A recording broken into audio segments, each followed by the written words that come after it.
na po ba magsaya, mag-enjoy at mag-relax? Well, tara na dito sa Collins Place na located sa Rizal, Tanay Rizal. Ang ganda, pasilip natin. Ito yung bahay, 17 kami.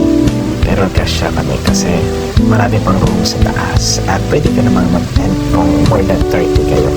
Pasilip naman natin sa bundok. O yun, ang ganda rin namin. Lalo na sa early in the morning, makita mo yung mga frogs na nagsisilamnigan sa iyong katawan. Ang ganda. Green na green. Pasilip naman natin sa gabing banda.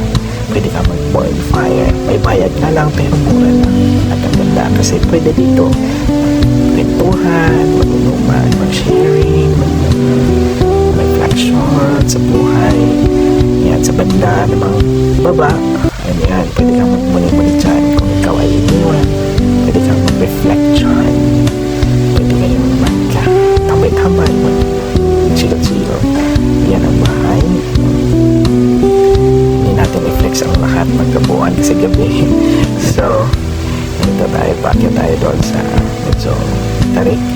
Siya nga pala, ito pala yung swimming pool nila na may kulay. Una pang naligo.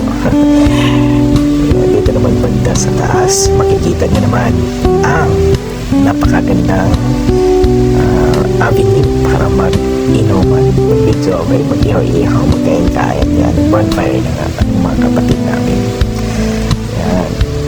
So, medyo matarik siya. Pa-flex na lang natin yung kaibigan natin, Pogi. Yun.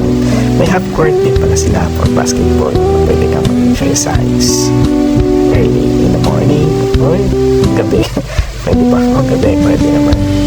Alright guys, yan na lang po muna. Please click and subscribe. And don't forget to like and share.